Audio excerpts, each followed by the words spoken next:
This is an SBC Media Partners production. Swung on, hit high and deep, right field. Could it be? It is out of here. Phillies fans, these are your glove stories with Murph. Let's check in with Greg Murphy. Murphy, you got a special guest, huh?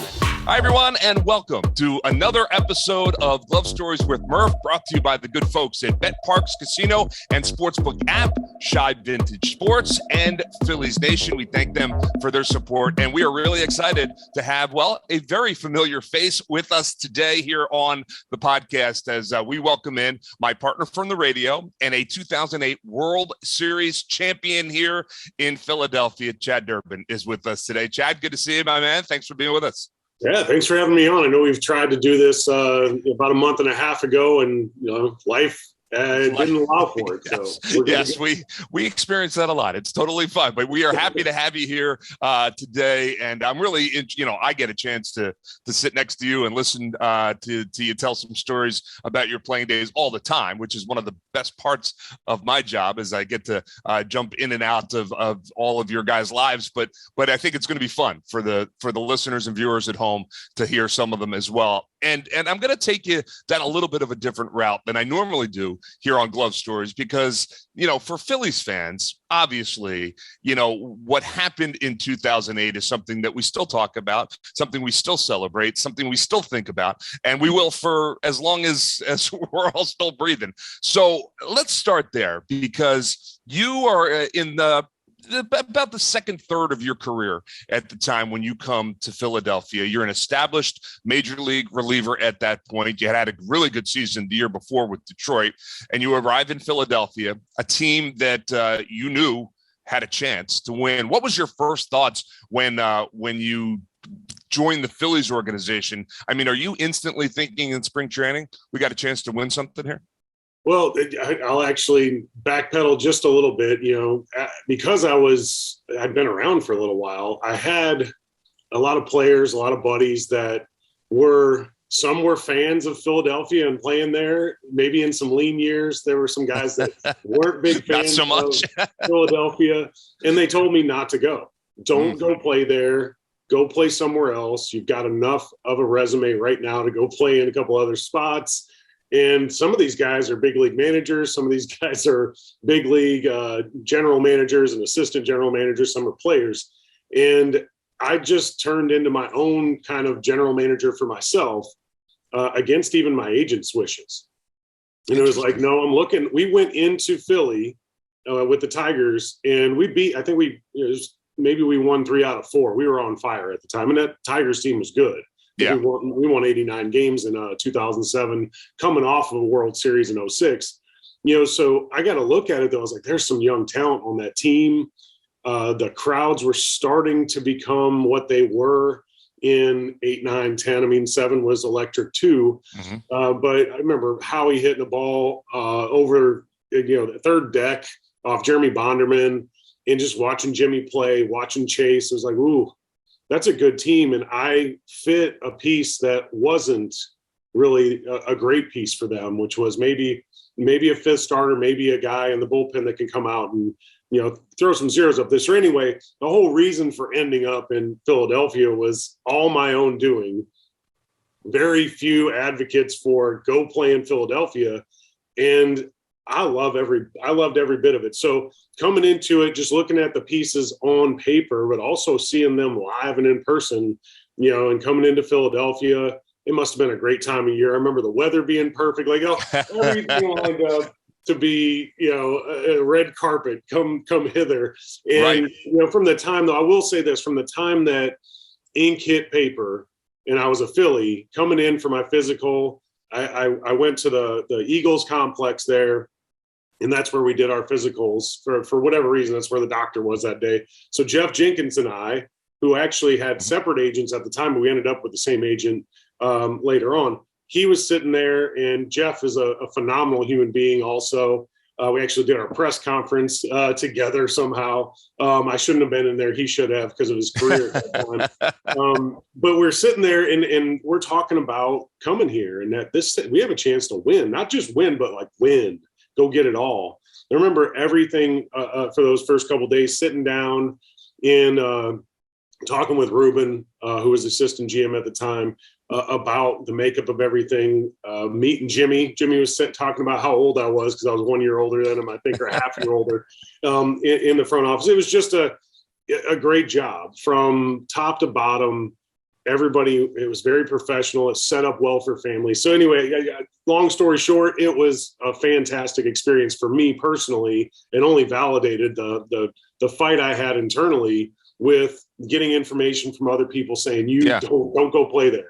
Maybe they thought I was soft. I don't know. But well, look, it's not for everybody. We know that. But no, if you have that mentality that, that you're going to go out and give it your all every time. And when you fail, you accept it and you move on. I mean, it's really kind of simple. I think folks outside of Philadelphia make it a little more difficult than it is sometimes, but it is what it is. But it does take a special mentality. But when things are going well, and obviously in 08, now, 162 games, there were times where things weren't going well, and there were times where fans probably were getting on you guys and all that stuff. But as you got down into September, and the Phils were, they had some work to do in September, but the way it all culminated, and you end up in the postseason, and then I want to take you right to Game 5 of the World Series, because you had pitched in Game 3 and 4 of the World Series. So Game 5, you're not available at that point. And well, I guess you would have been available for the second part of it had they needed it. But here you are as that game is coming down to the final pitches. Brad's out there on the mound. You're in the bullpen. Take me to that moment. What's happening? Because I know that bullpen, you guys were a tight-knit group and a huge part of why this team was successful. What's happening out there at that point? It's funny you asked that, because I've thought about it in different ways. What I was thinking about in between each pitch as we got through first, second, when Hinsky's up. Well, I remember everybody being on their feet. I remember looking out at the right and left sides of the infield and the outfielders, and almost picturing the energy was as if we were little leaguers, living out their dream, because it was hard to conceptualize it all. It's hard to put it all into even a set of thoughts, because it was our first time. I mean, I hadn't been on that stage. I hadn't stood in a bullpen behind, 405 feet away from Brad throwing the pitches. And it was just very surreal in a lot of ways. It was very dreamlike. The towels, the noise, the energy. It was just as exciting as it could possibly be. It seemed inevitable at that point. Yeah. There was no way Eric Hinsky was getting a hit. It was just, Brad's perfect season, everything playing out the way it was. For it to happen in Game 5 at home, not having to go to Tampa, where the energy just obviously wouldn't have been the same. No matter how many people they packed in there, it wouldn't have felt like Citizens Bank Park. So I just remember looking out and seeing guys as, a younger version of themselves, dreaming big, because, I'll spin this a little bit, because 2009 was almost not more enjoyable, but I got to slow things down. It's why they invite guys that have been there before. Yeah. Because you're no longer, it's a blur. I almost had to watch videos and go look at my notes and all that stuff, just to remember what really happened in each game. I remember who I faced, but I don't remember like the same process of thought as 9 and 10 and the rest of my career. So just looking out there and thinking about how much it meant to the city, just the Black Eyed Peas playing on the loudspeakers before the games, and, seeing the video promos. I mean, the energy there, I know that's what we're all chasing to this day, whether we're in a broadcast booth or you're a fan or you're a player. That is what you chase, and that's why it's special. Yeah, I'll tell you what. I as you're telling that story, I got chills, and I'm sure our listeners are getting chills too, because it brings back such amazing memories. And you use the word inevitable. I feel like when it got to that point, it felt inevitable. You had the 3-1 lead in the series, and Brad out there, and all right. So Brad strikes out Hinske, and we've seen the video, 1,000 times. I'm sure most of the folks listening have as well.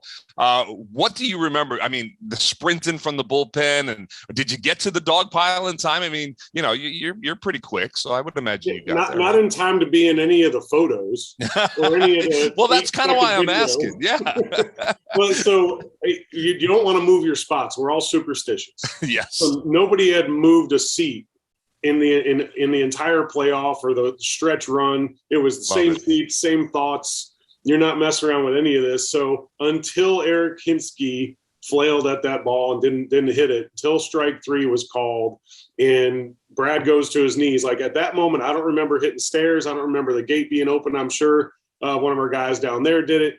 I remember, I was the first guy there. There you go. And everybody, a lot of the other guys were on the bench coming out. Yeah. And I remember, hitting the pile, Madsen, jumping up and down. Like we didn't know what to do. What do we do with our hands? I'm not sure. Ran in there, and I remember hitting Madsen, Bruntlett, trying to find Lidge. Where is my guy? He's somewhere underneath. He was buried. Yeah. He was buried. And, just the I don't remember those, however long it took me to get in there, 10 seconds from the time I was sitting to the time I was on that pile. And then not knowing how to handle it, even afterwards with my wife's like, you didn't even look for us. I'm like, I kind of did, but you're right. I didn't know. I've never done this. I just was so excited to get around the guys, and the place was almost vibrating. It was almost, Richter scale worthy, the energy in the park. And then even walking people out on the field afterwards. My now turns 15 next week son. He was a little baby. Yep. Got to sit on the mound. We have pictures of that we have. I saw that picture. Yeah. It's just so the whole thing just kind of spills over into again blurry memories because you're just processing things at light speed because you've never done it. It's every dream you've ever had. Materializing in front of you. And you did it with a team, a group of people that did have hard times during that year or the years before, a bunch of guys that were very similar in age. When I think about the makeup of the roster, you had a Cole Hamels and you had a Jamie Moyer. I mean, we're talking opposite ends of the spectrum. You had Flash Gordon, Rudy Sienna, some older guys, but the majority of that roster was somewhere between 26, 27 years old and 32, 33. Which is, reality in a big league roster. But that group specifically, everybody had similar age kids, had come up, grew up in the 80s, watching the same TV shows. Yeah. Some of the favorite movies were all the same. There were no guys on their phone in the clubhouse. Everybody was, hey, we're going to listen to this music. We're going to call things out when they need to be called out. It was just a lot of really good character people and different leaders in different ways in that club. So it just reflecting on all that in 10 seconds running in. I can see that. I mean, it's a blur, but yet it's also this culmination of all of these thoughts and things that you've been thinking about for years and years and years, and it's all happening as you're busting your butt in from the bullpen. It was an amazing scene that night. You mentioned Jeff Jenkins. Memory for me, I was covering the team, and Jeff was my first interview that I got coming out of the celebration. He came over, and then I got a chance to talk to Jeff at that point, and as a Philadelphian kid that grew up here, I was just half fanboy and half reporter at that point, having a great time regardless. But all right, so obviously you guys go and you celebrate, and the sun comes up, and you're probably still celebrating, and then you have a couple of days, 2.5 days, to kind of decompress and figure some things out. And then Halloween, October 31st, glorious day in Philadelphia, and it's the parade. And I've talked to a couple of your teammates about the parade on the podcast. Ryan Howard was explaining what he remembers about that. But I want to get your thoughts because we hadn't had a parade in Philadelphia in a long, long time. Right. And what happened in the city that day was just absolutely remarkable. It's just incredible the amount of people that came out. Were you, I know you guys had to get there really early in the morning to get on the trucks and stuff. What do you remember about that with the family and everything? I remember Crystal, my wife, and Cade. We were, packing up because we knew once this is over, one of the next couple of days, we'll head back to Louisiana, and everybody had stuff planned for when we got back because it was such a special moment most of our family was up there at some point during that World Series, and a lot of people had to leave because Game 5 took 3 days. Right. So you had a lot of people gone who were trying to celebrate. But I remember coming over to Ben Franklin to get to the landing spot where everybody's going to jump on these flatbeds, and from Louisiana we're used to Mardi Gras type parades.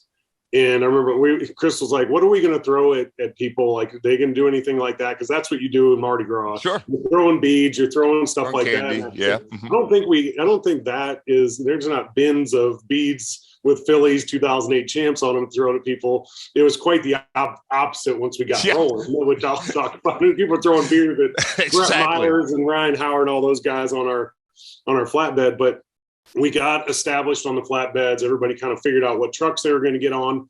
To be perfectly honest, this is, part of the reality as we roll is I didn't know it was Halloween.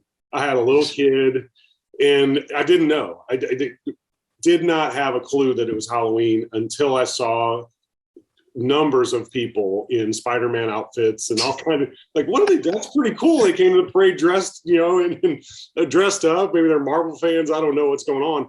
And then you start to realize it. But as we rolled, I think we started to take the first left, and there were some people walking the sidewalks. I was like, I figured this would be a little bit more aggressive than this. This is some lighter fare. I mean, maybe they don't know how to parade here in Philadelphia. And as we started to turn, Market Street, Broad Street, I think it was Market. Right around City Hall. Yeah. As we started to take the turn, you saw people spilling out of 4th and 5th floor parking garages and climbing trees, and it just started to, almost suffocate, the poor flatbed. The cops were on, they're happy too. That's the thing is, it's not like, a contentious situation with cops and people and crowds and all that. Everybody was just thrilled and happy to be there. The thank yous getting spilled out, the guys kind of figuring out what are we allowed to do? What aren't we allowed to do? Can we have beers thrown at the truck? And, and just the whole scene as you started towards City Hall. By then it was just, chaotic, the noise, the horns, everything. If I ask my son, who does not remember it, but he remembers watching the videos, my mom, who was with us on the parade float, because she helped watch him, she recorded a decent bit of it. Oh, wow. She's like, you can't make out anybody talking. The crowd was noise. The crowd noise was just definitely at the decibel level where you couldn't even really think for that long period of time. And then the honk and horn the whole time, and it was 5 or 6 of them. That's what I remember, just getting through that kind of thought process as we started to turn on Broad, and you realize how far we have to go, how many people are out there. Shane Victorino standing on top of the truck, the hood of it, all that stuff. You started to, this is really cool. How many people do you think are here? It's got to be 1 million people that are out here plus, and I know we know the numbers now. I just remember thinking about how much this really meant to this city. We heard about it. We heard journalists and talk show hosts and everybody else kind of paint a good picture of what it meant to the city. But until it's tangible and you can feel it and you see it, like then you started to realize how much it really meant. And then when you finally turned into the parking lots, at the sports complex, and it was just a sea of people. I've seen overheads now from helicopters and all that stuff, but when you're in it, you could not see the last person. Right. You really were just like, what happens if a truck breaks down? What? and you wouldn't even care. Like, we'll just get carried in there, I guess. It was, and you would have been for sure. and then from there, you pulled into Eagle Stadium, did a lap, and then pulled into Citizens Bank, and almost didn't even feel worthy of it all, because it was so much bigger than even running onto the field and dogpiling, and because you started to think about the weight of it all. And that this is, no matter what happens from here on out, you're a 2008 World Series champ. And then, get on the podiums and everybody's talking and Chase drops the F-bomb. I mean, it was perfect. Like, nobody skipped a beat. We're all like that. It couldn't have been more perfect for the personality of the city, for the personality of Chase Utley and the team and everybody. So, I mean, all that kind of spills, forward, looking at pictures. My mom took good pictures and all that stuff, because she's looking at it. She's looking at her kid. She's looking at the moment. She gets it. She's a different perspective for sure. Yeah. Different perspective than me just pinning the ears back and like, don't drop our kid off the side of the truck. It's just, such a big moment. He fell asleep during. He was so overwhelmed by all of I it bet that he shut down. I'm surprised a couple of you players didn't fall asleep after the. We did for about a week afterwards. Yeah, right. Didn't sleep for a while, but I just remember the noise, the feeling. The sea of red and blue, and it was just amazing. If I could go back for just a second and feel it again, not just see it, but feel the whole thing again, it'd be worth all the money in the bank. I think it's must-watch television for each of our players today and going forward, just to see it.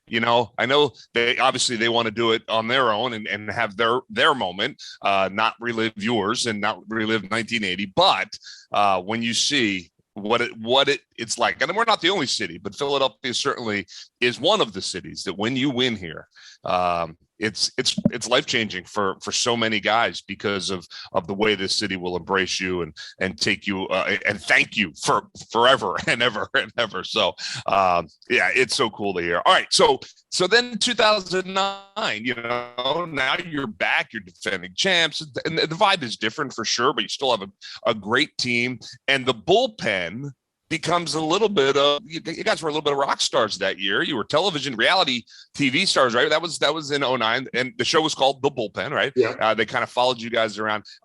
It was something that we hadn't,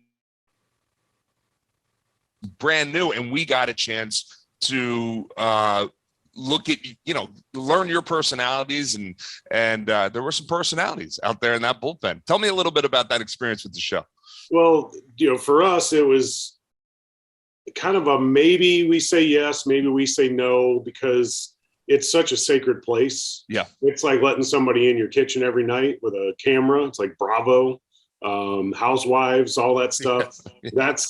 But with MLB Network coming onto, that was their first year. Yeah. And us being so popular, such a large market, I think it was a no-brainer. And Ruben was like, "Hey, you're doing it.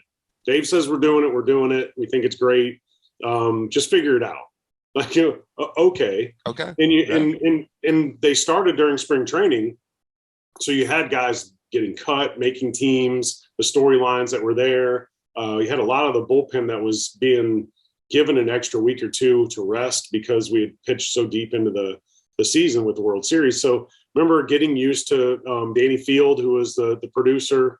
Getting used to him being around and talking us through things, and hey, we'll let you look through things. We're not going to just throw out anything on the MLB Network. We want to protect the players. This is, it's MLB Network, not some random, for-profit entity that just wants to blow you up.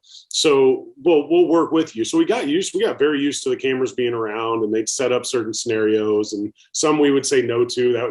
We wouldn't do that. And other ones, it was like, yeah, we'll do it, but we'll make it look. And they really did a good job of chopping it up and making it flow pretty well, and made pretty much everyone look pretty good. But you got a watered down version of all of us. And the reality was that we couldn't tell the same jokes that you would tell when there's no cameras around. You had to be really careful about talking about a hitter that you might face and knowing that the cameras are right there. And maybe we're not being very complimentary of it, because you make your little jokes, you say your little things, and we had to kind of suppress it. So we did that. We did that all the way through the All-Star break, and after the All-Star break, they were gone. And you could see the weight on Mick Billmeyer, who is a character, fantastic. He's funny. It's not all made for TV. So he was finally like, oh, I can finally look in the stands and make fun of somebody. I can finally do this. I can finally cuss and feel like I'm being me. Right. And that's it was great to get that experience. You did have a lot of people that watched the show. I still have people reference it now. Yeah. Oddly enough, they're like, "Hey man, the show, that was fantastic." My son has watched Vimeo, streaming service. And Danny Fields sent us the links to it. So my son's watched it and he was like, "Hey, your little like goatee thing, that was a little weird, Dad." It was very stylish back then. Very everybody stylish. was doing it. Everybody's doing it. But he thought it was cool. He thought it was like watching somebody that he doesn't know very well be out there doing this stuff. So it was a unique experience. 2009 was a different feel altogether. I was drinking from the fire hose from the beginning of 2008 all the way through winning the World Series and the parade. In 2009, you knew all the journalists, you knew all the media, you knew all the people in the clubhouse, maybe some new teammates, but you just won a World Series and you kind of mapped things out in your head differently. This is how we play in Philadelphia. This is the style of our team. This is the path to go win another one. And we've got every piece to go do it. So I remember 2009 way more vividly than I remember 2008. And maybe because we were successful again and almost won it again, maybe that's why the memories kind of commingle a little bit. Sure. They definitely separate where they need to separate. But there are a lot of like, did I pitch to so-and-so in the NLCS in 2008 or 2009? Right. It's just really cool to say anyway, because it means you went to the same places. Which is hard to do. I mean, you go back in baseball history, getting to back-to-back World Series is a very difficult thing. You guys were able to do it. You don't win it the second time. So obviously a very different feel when that final game, game 6, against the Yankees comes to a close, and there was a little bit of a lopsided game in that one. And what do you remember about that? Is the feeling immediately, all right, we'll be back next year? Because you're looking around and knowing that you're going to have a similar team, in 2010. I remember standing in the dugout watching them dog pile and thinking, is this what it looked like for Tampa? Watching us do it. The Yankees maybe celebrated a little bit differently because a lot of those guys, especially their captain, had already done this. It'd been a minute for Yankees fans. I mean, 10 years for them is or 8 years. That's a lifetime for them. That's a lifetime. I mean, you're about to everybody's getting fired. But I remember looking at it. I remember walking in. Nobody knew what to do. Yeah. Do I pack my locker? I guess I have to pack my locker. I mean, do we take buses back to the hotel? I mean, what do we do? I mean, and you almost needed the traveling secretary and Frank and different guys to post it up and write it on the whiteboard. So you please direct traffic because we have no idea how to handle this. The media is going to come in. Oh crap, we got to talk to those guys. So we need to be present. Some guys didn't want to, but guys, some of us thought that way. We need to be present. We need to answer some questions. Oh yeah, I gave up a double that I thought should have been caught. Maybe I have to answer that. I wasn't good today.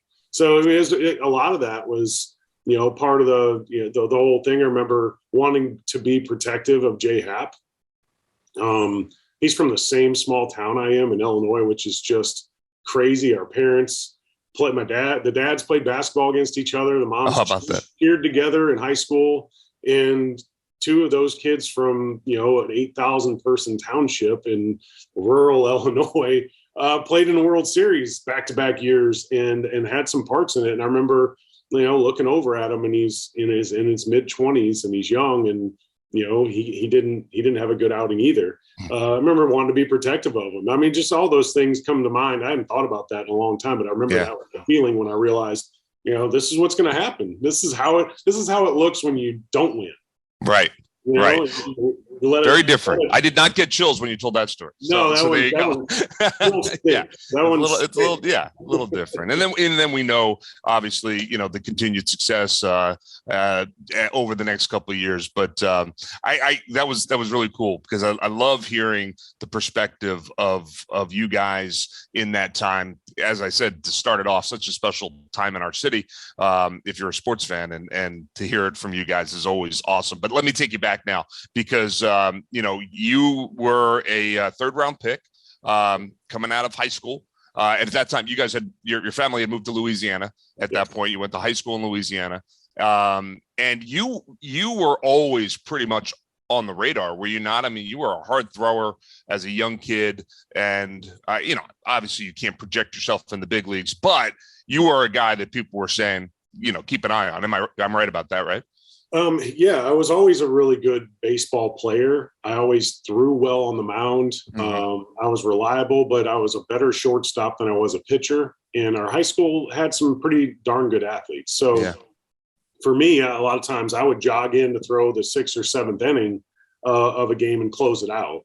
Oddly enough, became a reliever in the back half of my career. And there was something about, and I'll say this real quick so I can go back to, the whole process of being drafted in a high school experience, but jogging in with I wore a cup every game because I was playing shortstop or third base or playing center field, not because I was pitching. If I was pitching, why do I really need this? I guess you do, but it's not like I'm a player. They can still come back. They can come back your way. It's a different thought process. And I think, when you're a starter, there's 4 days where you go out to the field and you're not going to do anything. You're not going to play. You're not going to do anything. And for me, those 4 days between starts were tough as a pro. So, go back to high school where I was always part of the game. I led off most games or hit 3-hole. In high school, I was fast. I stole bases. I was reckless. I caused havoc for the other coaches. They would always comment on it after games. So I appreciated the way the game, I kind of looked at the St. Louis Cardinals. I was a Cubs fan, but the way the Cardinals played in the 80s Agreed. Was the way that I saw baseball needing to be played. Reckless abandon on the bases, high-end defense, bunting guys over, hitting behind runners, and then a big home run in a moment that maybe, it spills the game into a 5 or 6 run lead. Yes. So going back to high school, that was the type of player I was. So I think because I was a two-way guy, and I played basketball, so I was never at any of even back then, they do a bunch of showcases now, but I was never at some of these, hey, go run the 60, go throw from the outfield, put a gun on you. I was never on anybody's radar. So I was a little bit more obscure than always. People knew I was good that were here in Louisiana. Louisiana has a pretty good track record of pumping out some pretty good talent. So you played in this little bubble down here where Ben Sheets, who, pitched in the big leagues for a long time. Kurt Ainsworth was first-round pick, pitched in the big leagues. Ryan Terrio. All these guys were in this same little district. And we played against each other. Nobody thought anybody was any good until we got on the pro level and we're like, holy crap, we got a chance to play in the big leagues. Is this really going to happen? So being a third-round pick, I was throwing 93, 94. Topping out, sitting 91 in high school. And back then, that's like sitting 93, 94, touching 98. Yeah, for sure. I was first round pick kind of worthy, but LSU is this huge, rip in the space-time continuum down here in baseball. Skip Bertman, before the internet was really what it is now, he could manipulate situations. I sprained my ankle in basketball, and he told all the scouts that could hear it, oh, it's broke. He's going to miss his entire baseball. Snapped in half. He's done. He's not. So, and I didn't get scouts coming to the first couple of games that I pitched in my senior year because they didn't know. Thanks, Coach. Coach. He's playing. So about 5 or 6 games into my season, all of a sudden some guys started to show up, and they're like, "Wait, he's fine. What are we doing?" And Skip we saw an opening. Let's see what happens. But then the signability became part of that equation. Is Chad going to go to LSU like everybody down here expects all of these Louisiana kids to do? If they get into that LSU vacuum, they're going to disappear for 3 years and come out, a 2-time national champion and all this different stuff. I was a Cubs fan, like I said a couple minutes ago. So I didn't care about the LSU legacy. And my mom told Skip that he wants to be a Cub. He could care less about being a Tiger. And I followed the NL pretty closely, but I wanted to be, a Cub. I wanted to be, better. I don't know. I wanted to go to college and get my degree, but I didn't want to go play baseball in college. So got drafted, decided to sign and see how good I was. And that's kind of where we went from there. So the minor leagues for you, and I asked this question to most of you guys. positive experience? What do you remember about the minor leagues? Because there are some guys that kind of soaked it all in, the bus rides and the roadside motels and the bad food and, the long hours, because it's not a it's not a picnic for sure as you guys travel around, especially in the low minors. And then obviously you get to the big leagues and everything changes. But what do you remember about the minors? Did you embrace it? Did you enjoy that time with your teammates, having fun and being young men kind of traveling the country? I loved it. The only part I really didn't love was you sign, you think that this is going to be, crowds and, I'm an 18-year-old kid. And I went down to Fort Myers where we shared a complex with the Twins, and you're just on a cloverleaf, 4 fields, some high school age kids doing the radar gun, and a couple families that showed up to see their kids. Doesn't feel a whole lot different than high school. High school is a lot better. Yeah. Than being a pro, and all of a sudden you're down there. But it's kind of a weed you out type of scene. Like, let's see whether you really love playing baseball or whether you'll quit because this isn't what you dreamed it would be. And then the next year out of spring, went to Lansing, Michigan, Oldsmobile Park, Midwest League, and Oldsmobile Park was new. It was the second year. It was a beautiful park. They got like 5,000 per game, which is a lot in the minor leagues, especially at those levels.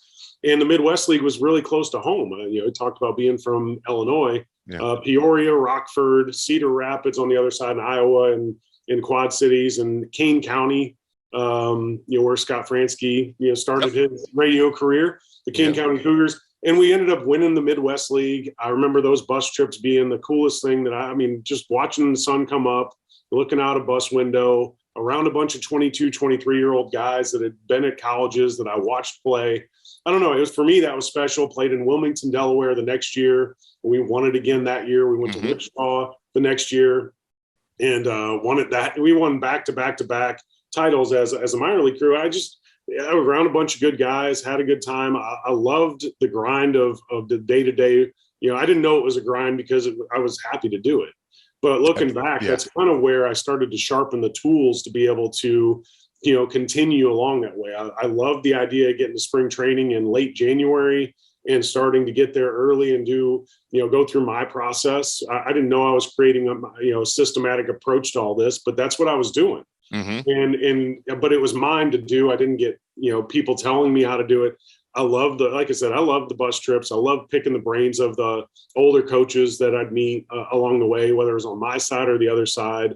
The small town Midwest League was a lot of fun because for me, being a young kid, the energy of the fans, they were there. They weren't there to see, the team win. They were there to see these kids project to go to the next level.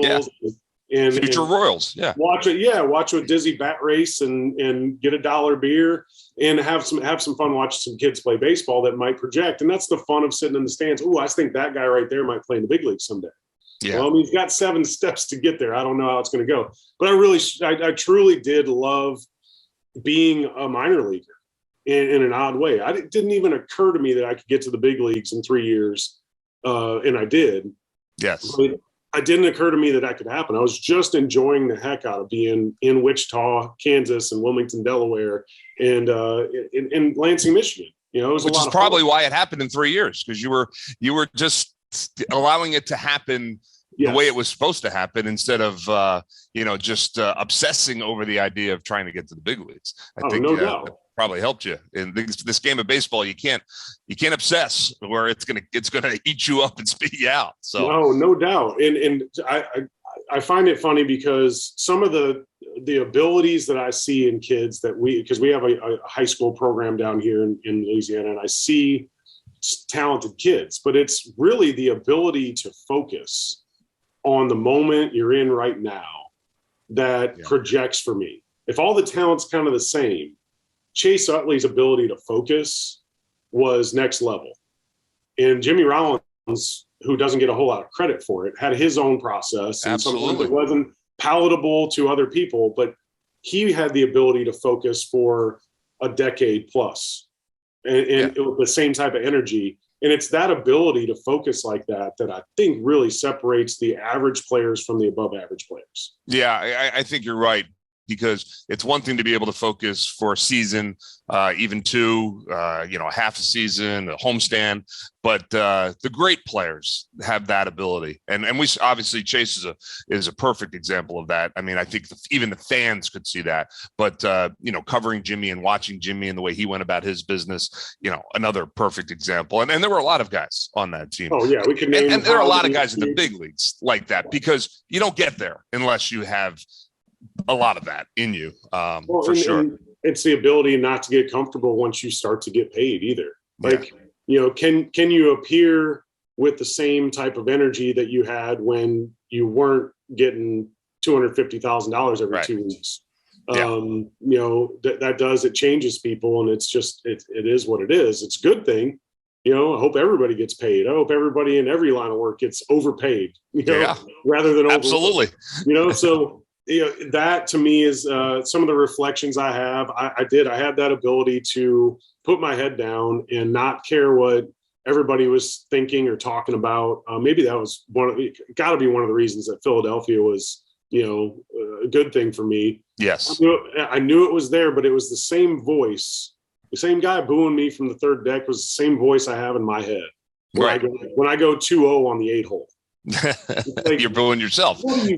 You're like, what are you doing? Right, exactly. And that's what the guy up in the 300 level saying. What are you doing? Thanks. Yes. Yeah. It's okay. It's all right. Just a quick aside. During that story, you said that Oldsmobile Park was brand new. That you're getting old, Chad. Oldsmobiles don't even exist anymore. So Oldsmobile Park being brand new is that's kind of funny. All right. So finally, you make your major league debut, and it's a successful one. And do you remember that day? Because it was the only game you pitched, if I'm right, in 1999, right? You made your major league debut, but you appeared in one game, and then in 2000 you came back and really pitched. But what do you remember about that moment? So I wasn't called up with the rest of the September call-ups because we were in a AA championship run. Okay. So, the first week I was making 2 starts, started the first game of each one of the steps, and we won it. Because it was our third championship and everybody was driving home from Tulsa, nobody drank. We just kind of poured beers and water and like high fives and I bounced. So I knew I was going to the Arizona Fall League, and September 15th, I think, was kind of the report date to go out there. And it was right around September 12th, September 13th. And I went home. I went to Baton Rouge. I went to one of my best friend's houses. I was going to stay there for a night or two. And Muzzy Jackson was our minor league coordinator. He called and left a message on their machine at the house. And the mom, Lori Greer, she said, "There's a message from a Muzzy. Do you know a Muzzy?" And I was like, "Yeah, I do. I know a Muzzy, but there's only one Muzzy I know. And I guess he's checking on me. This is the number I gave him." 756-9880. I remember the numbers. Because all this stuff came to a screeching halt. I didn't give the area code. Good luck, guys. But I remember listening to the message. He didn't really say anything, just left a number. So I called, and Muzzy just, kind of real say, "Hey, what have you been up to?" I was like, "Well, I just drove from Tulsa to Baton Rouge." And he said, "Well, how you feeling? You had a good playoffs?" "Oh, yes, sir. I'm ready to go out to the fall league." He said, "So you feel like you could pitch tomorrow if you needed to?" I was like, "Well, absolutely. I'm in mid-season form, so to speak. But I plan on driving out to the Arizona Fall League, getting there a week early, and let's get this thing going." And he said, "Well, we might need you to pitch, with us, can you make it, to Detroit?" And I was thinking, Detroit, I didn't know they were on the road. I was not in, like I said, it was right. You weren't in that mode. That I wasn't, and to be honest, because I was wrapped around the axle of being where I wasn't watching the Kansas City Royals team like these other guys were that I'm better than this guy. I should be here. I was happy for the guys that got called up. Cool. Maybe it'll be my turn someday, but I'm here. So he tells me, "Hey, we're going to send you some details. Go ahead and call your family. Let them know." And I remember walking out, literally shaking, trying to tell my best friend's family, I just got called up to the big leagues. You know, Chills again. I'm not ready. I'm not ready. That was the very first. That was the first thing you thought of. I'm not ready. And you know, it's funny. Almost everybody that knows me would have thought, you know, here he's probably ready, but he's been a little erratic at times. It's just, you know, young 21-year-old kid. But I remember like I felt so much that I wasn't ready that I had to go run sprints on their sidewalk in the front yard because I was like, I haven't thrown a baseball in 2 days. You know, I knew I had a little bit of time. I don't have time now. And I remember, you know, getting on a flight. It was a big 757, 747, something like that. And I was in the middle row of there were 5 seats and then the 2 on the ends. Yeah. And I was middle. And just, I don't remember much other than flying into Detroit, getting off the plane, taking a cab, getting to Old Tiger Stadium. That was its last series ever there. Oh, how about that? And so I get there and I walk into this tiny clubhouse with all of these big leaguers that I've kind of seen around spring training and watched on TV. And all of a sudden I'm getting a uniform. You know, there's a urinal that's been there for 100 years. You know, and you walk Babe Ruth might have used that one, right? You know? Yeah. You know, Babe Ruth peed there. Yep, Go ahead and take a piss there. Exactly. I stood there for like 15 minutes trying to, you know, squeeze out a drop. Just for the memory. I did it. I stood over there and shook it and we're good. So, and then I walk out to the stadium and it's, you know, there's bunkers as dugouts. It's not like the dugouts that even we were in AA. Yeah. And I'm looking at the outfield, you know, second deck is spilling over. And I'm going to play catch with a guy named Tim Burdack that I was with in AA at one point. And Birdie and I played catch and we're underneath the overhang. I remember thinking how cool it was, how it sounded. The third deck just changes the acoustics and thinking, you know, I guess I could pitch today. Like that, the reality, what do you do as a reliever? Like, what do you do? You're like, well, you get ready, you walk down there. And if they motion down, hey, get the tall young kid up and 21 years down old there and throw. And so I think it was 3 days into that series before I ever got on the mound. I didn't warm up. I didn't throw a bullpen, you know, and then all of a sudden I'm in the game and it was the second to last game ever there. Came in after a guy named, you know, Blake Stein, you know, I think he hit Gabe Kapler or Gabe Kapler went deep. I'd have to look at the line, but I run into the game. I almost get there too soon to the mound because it's not very far. And Tony Muser, my manager, hey kid, you know, have some fun. And I remember thinking like, oh my God, these are all these big leaguers right here. And you know, Luis Polonia was the very first hitter I faced. And I remember playing RBI baseball on Nintendo. And he was a guy. Yes. Yeah. And so I was having all those moments and I actually struck him out on a changeup. And then after that, it kind of settled into, it's kind of the same game. Yeah. You know, it's 60 feet, 6 inches. If I throw a strike, the umpire goes like this. If I throw a ball, he doesn't. You know, these guys make really cool plays behind me. This is fun.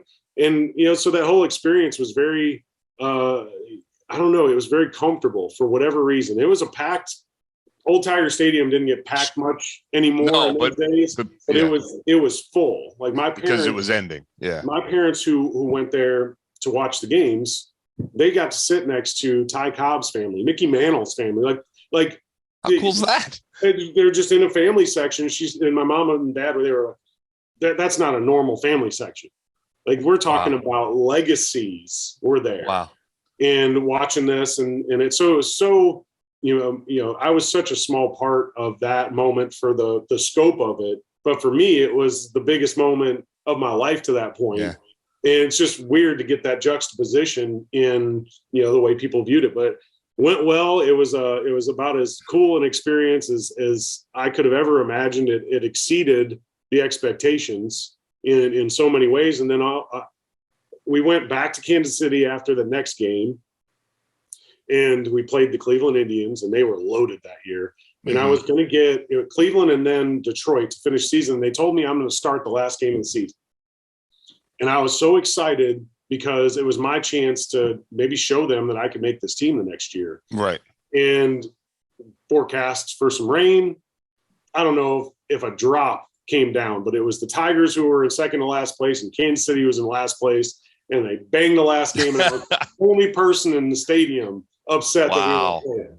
Wow, I didn't know that. Only guy. I was like, how are we not playing this game? I'm like, oh my goodness, this is my time to shine. Right. So yeah, and at that point, you don't know if you're going to get another chance, right? You don't know. Ever get another chance. I mean, being young at the time, maybe you just think that, yeah, this is how it goes. I'll be on this team next year. But knowing what I know now, man, you don't know. You don't know. Nothing's guaranteed. The next, the off season, I went straight from there to Baton Rouge all the way to the Arizona Fall League. I remember seeing Pat Burrell for the first time. Okay. And he's a big human. He's a big guy, and he had his hair slicked back like he always did. And I to be honest, I'd seen all the highlights of him at Miami hitting home runs and being this, that, and the other. And I had no reason not to. I didn't like him. But it wasn't because I didn't like his personality. It's because, you know what? I want to take those guys and I want to chop them down. I remember seeing all the Arizona Fall League is just this mix of talent.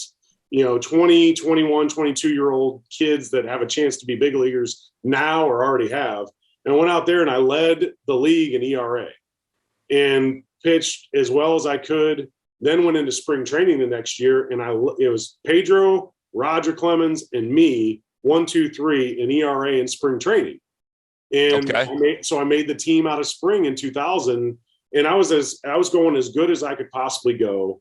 And pitched well in my first start, went 6 innings, gave up a solo home run, 1 hit in Toronto. Part of the reason I wanted to go to Toronto when recently, it's just, I have some memories there.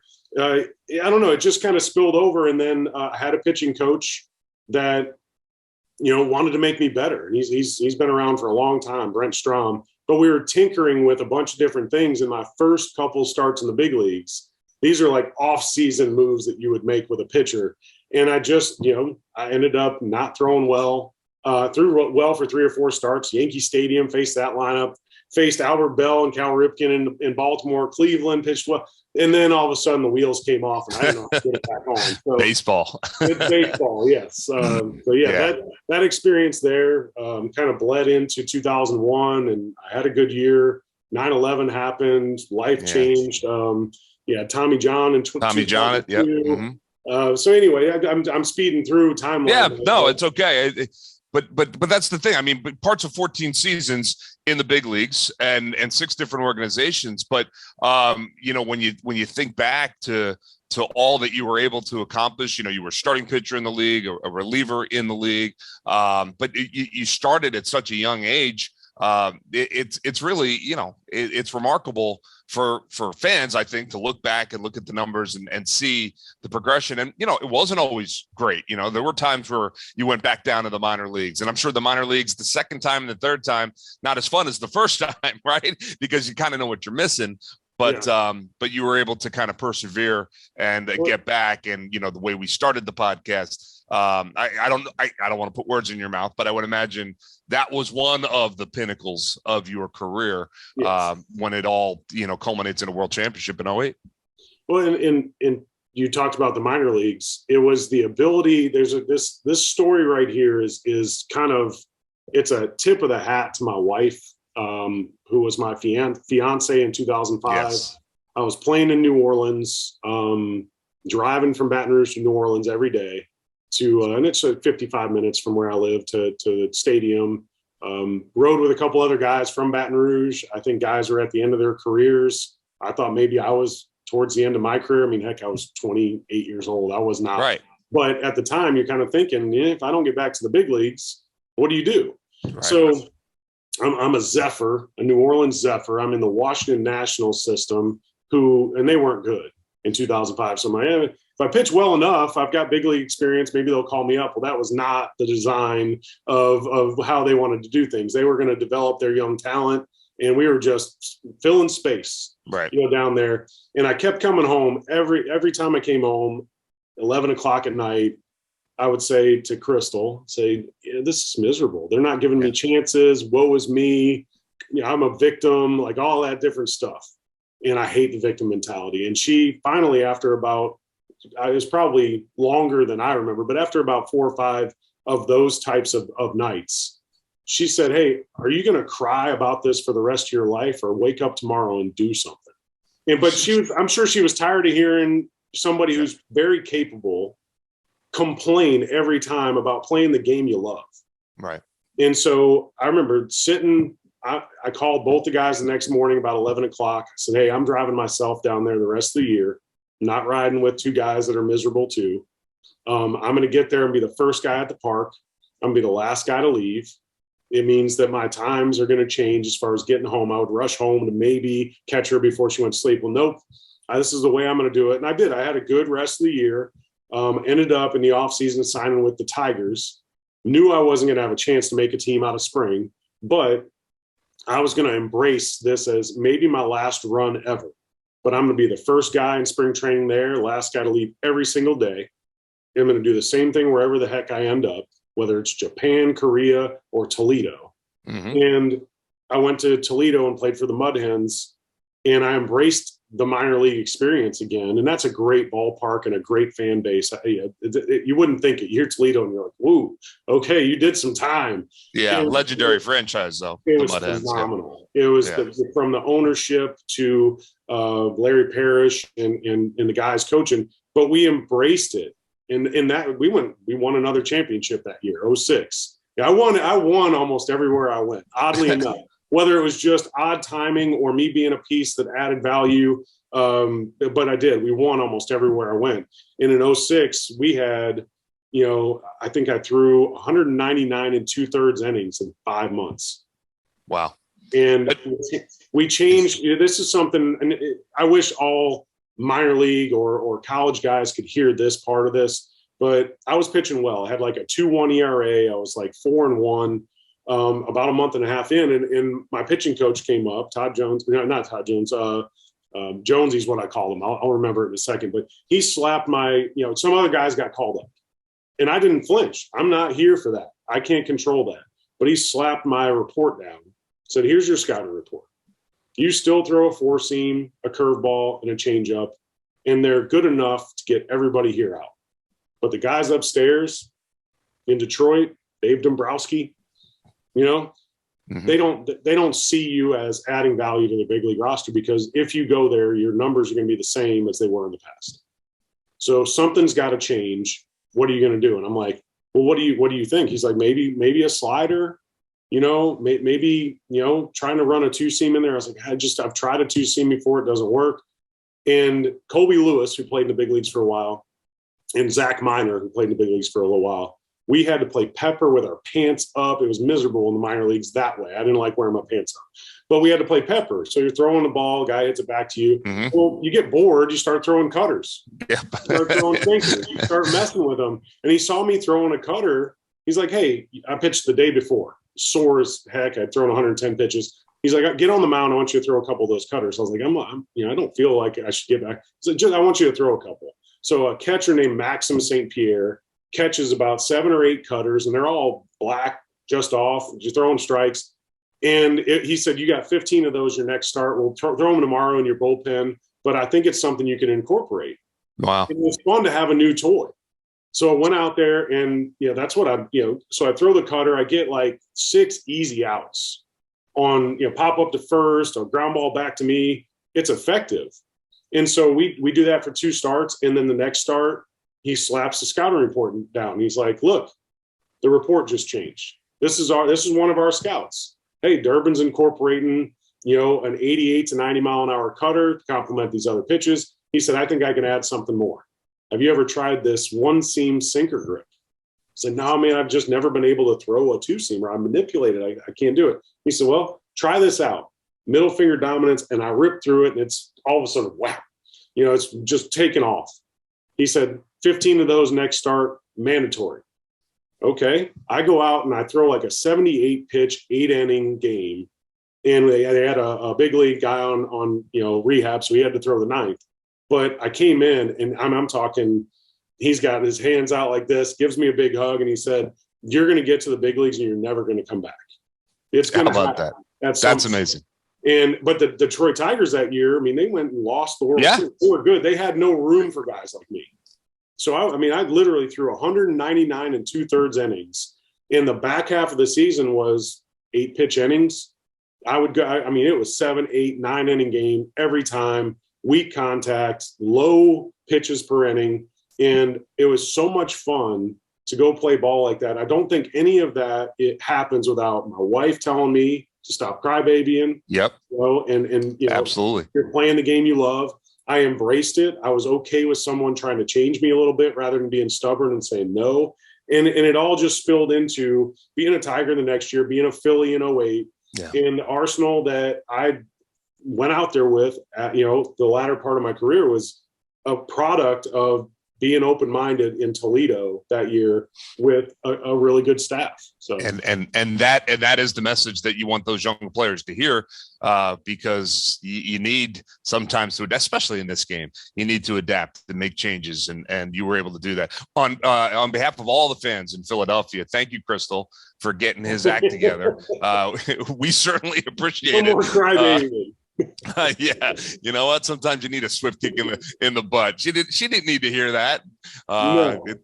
So it's certainly good that she was there for you in that regard. All right, hey, look, we could do this. You and I could do this for forever, but I'm not going to do that to you. So this was a lot of fun, Chad, and thanks for bringing us back to such a special time in the city. And we obviously love now that we get to see you all the time on the Phillies radio with Scott Fransky. I hope you're enjoying that. I know you are, and fans in Philly certainly are as well. So appreciate your time as always, and go enjoy the fam, and you and I will talk soon.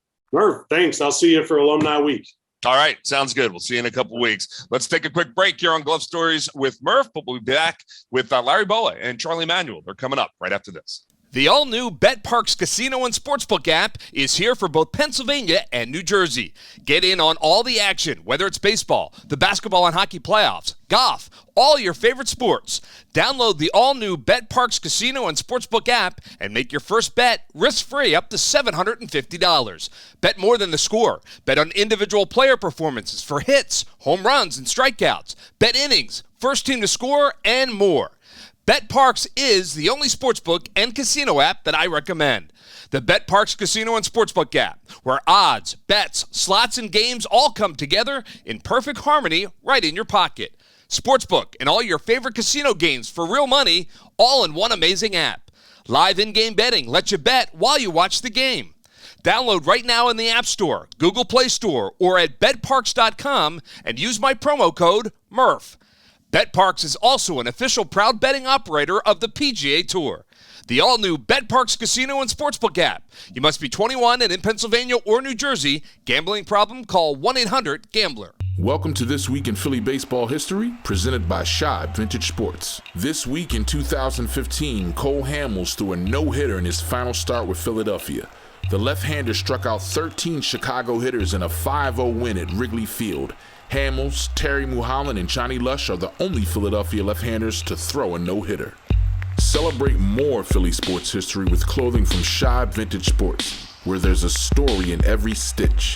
Visit them at 13th and Walnut Streets or at shibesports.com. Phillies Nation is your source for breaking news, original analysis, trade insights, and more. Read today's articles at philliesnation.com.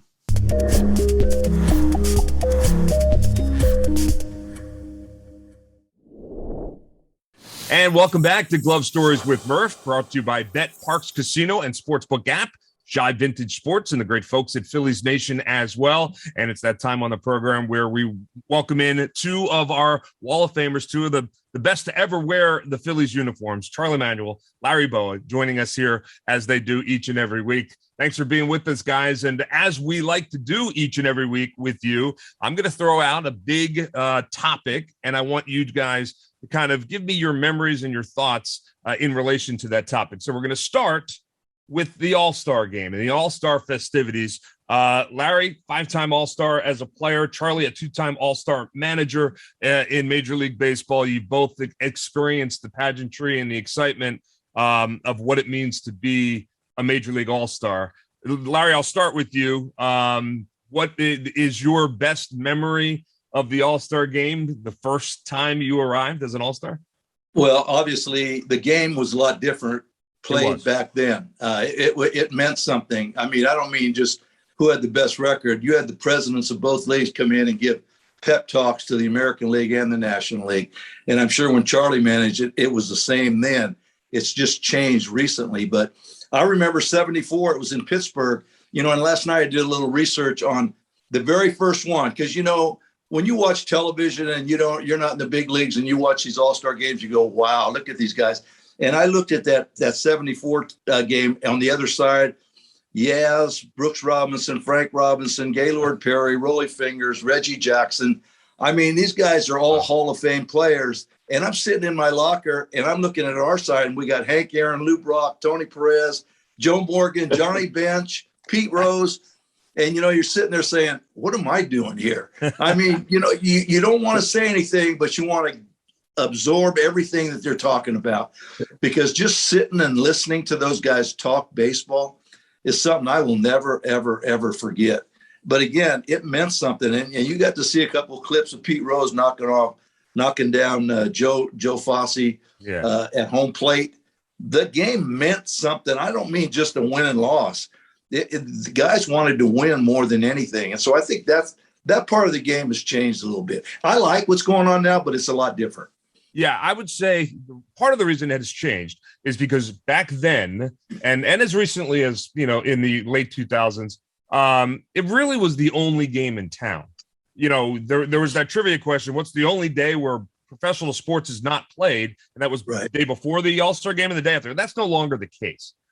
There's something else to do every day of the week, every week of the year nowadays. So I think it does lose a little bit of its luster for that reason.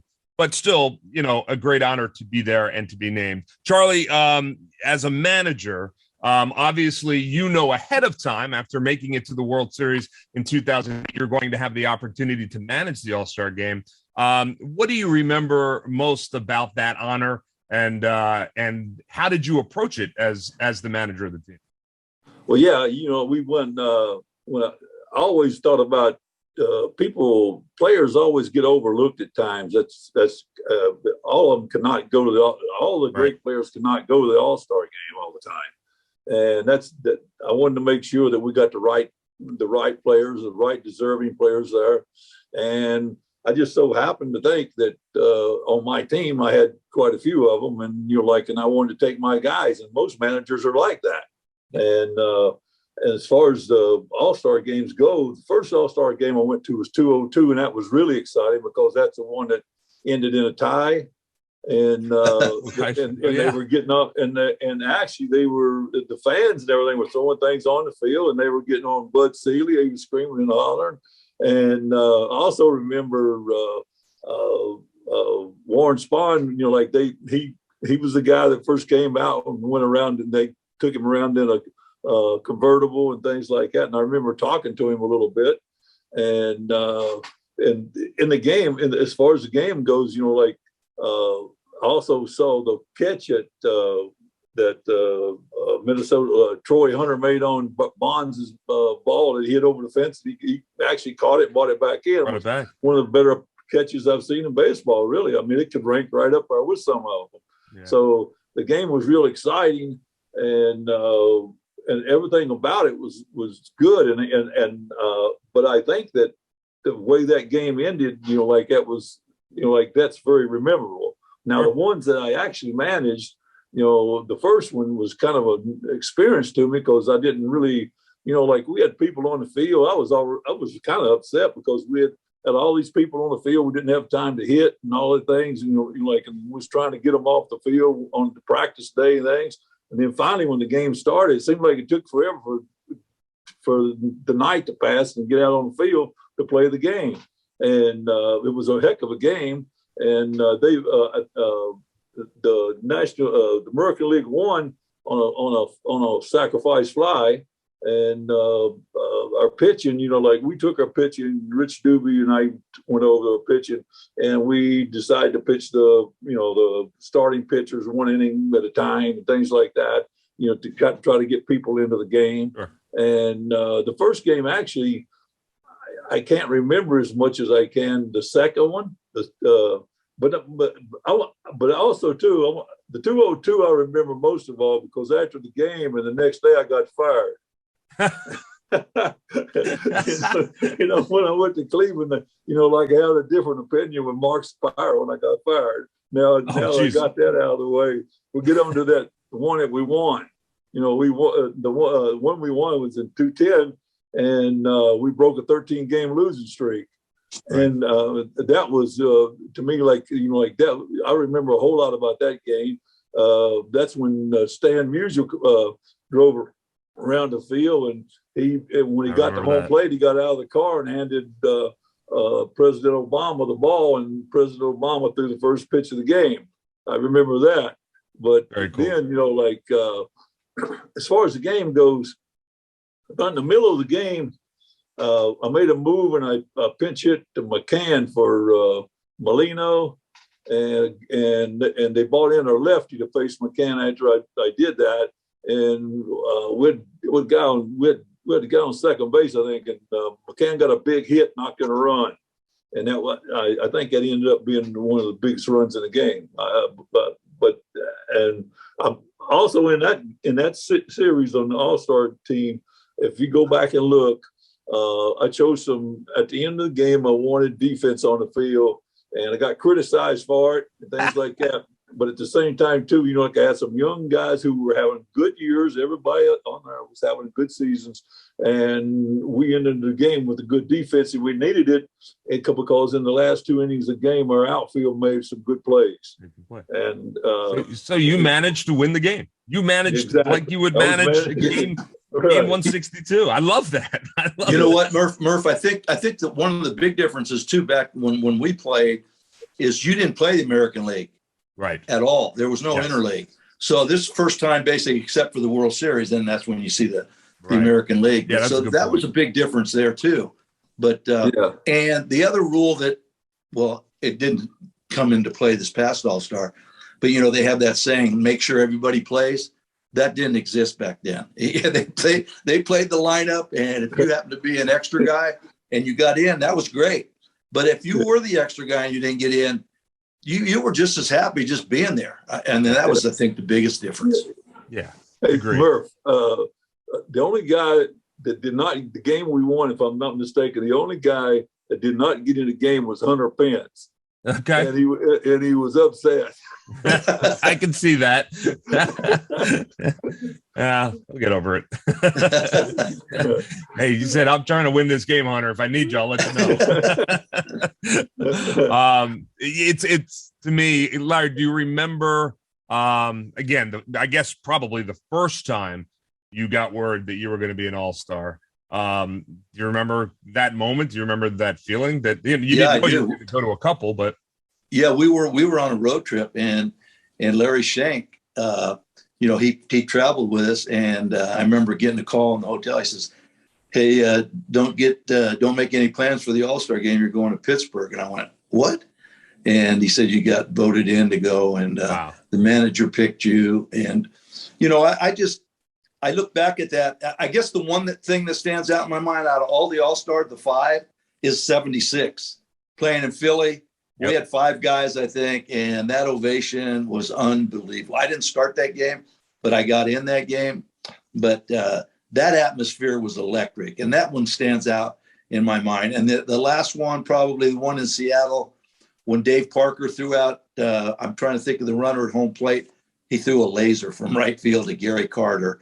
And that play stands out in my mind like it happened yesterday. I love it. We won all 5 of ours. There you go. Oh, geez. Yeah. I didn't realize that. I didn't look that up. Okay. That's a feather in the cap right there. That's all right. All right. Before we wrap this up, Charlie, one last question for you. And it's a little bit of a curveball, but I think you can handle it. Who would you have loved to have watched before the home run derby was a thing? Who would have been a great contestant in the home run derby? There was a lot of talk about how cool it would have been to see Schmitty in the home run derby. Had it been a thing when he was playing, who was 1 or 2 guys that you would have liked to have seen? I would have loved to have seen. Actually, I would say there's at least 3 guys. My top 3 would probably be Manuel, Killebrew, and Willie Mays. There you go. I knew you were going to say Killebrew. I knew that. All right. Well. Those are some pretty good names, Mantle and Mays as well. Larry, what about you? God, those are tough three to top right there. I agree with Charlie. I mean, I'd go for the Hall of Fame players, but you mentioned Schmidt's name. Schmidt wouldn't have done it. No, probably not. You're right. If you watch Schmidt hit BP, he hated hitting home runs in BP. He tried to hit the ball to right center. I mean, that was his approach, and he'd be the first to tell you, I'm not going to mess up my swing to go there. But I guess Stargell, when I played, he hit some bombs, man. I'm telling you, he hit balls that I couldn't believe how far he hit them. And not only were they long, but they were high. So he'd probably be the one guy, because I played against him, to see what it would be like to see how far he could hit them. Yeah, Bull would have been pretty fun to watch. Bull would have been good, yes. Yeah, yes. He would have been a good one. And he would have done it. Hell yeah, he would have done it for sure. He might have won it. Yeah. All right. Well, those are some pretty good names. All right. Thoughts from the All-Star game from Charlie and Larry. Great stuff here on Glove Stories with Murph. Let's take a break. We'll be right back. Welcome to This Week in Philly Baseball History, presented by Shibe Vintage Sports. This week in 2015, Cole Hamels threw a no-hitter in his final start with Philadelphia. The left-hander struck out 13 Chicago hitters in a 5-0 win at Wrigley Field. Hamels, Terry Mulholland, and Johnny Lush are the only Philadelphia left-handers to throw a no-hitter. Celebrate more Philly sports history with clothing from Shibe Vintage Sports, where there's a story in every stitch. Visit them at 13th and Walnut Streets or at shibesports.com. The all-new BetParx Casino and Sportsbook app is here for both Pennsylvania and New Jersey. Get in on all the action, whether it's baseball, the basketball and hockey playoffs, golf, all your favorite sports. Download the all-new BetParx Casino and Sportsbook app and make your first bet risk-free up to $750.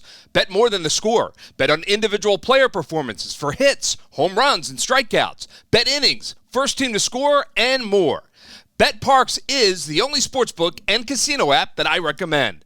The BetParx Casino and Sportsbook app, where odds, bets, slots, and games all come together in perfect harmony right in your pocket. Sportsbook and all your favorite casino games for real money, all in one amazing app. Live in-game betting lets you bet while you watch the game. Download right now in the App Store, Google Play Store, or at betparx.com and use my promo code Murph. BetParx is also an official proud betting operator of the PGA Tour. The all-new BetParx Casino and Sportsbook app. You must be 21 and in Pennsylvania or New Jersey. Gambling problem? Call 1-800-GAMBLER. Phillies Nation is your source for breaking news, original analysis, trade insights, and more. Read today's articles at philliesnation.com. Glove Stories with Murph is sponsored by the BetParx Casino and Sportsbook app, along with Shine Vintage Sports and Phillies Nation, and is a presentation of SBC Media Partners. The engineer for Glove Stories is Chad Evans. Cindy Webster is our marketing and guest relations director, and our executive producer is Roger Haddon. Whether you are watching us on YouTube or downloading the podcast from one of the major podcast providers like Apple, Google, or Spotify, make sure to hit like and subscribe so that we can let you know when a new episode of Glove Stories is available. We'll release new episodes weekly throughout the 2022 Major League Baseball season.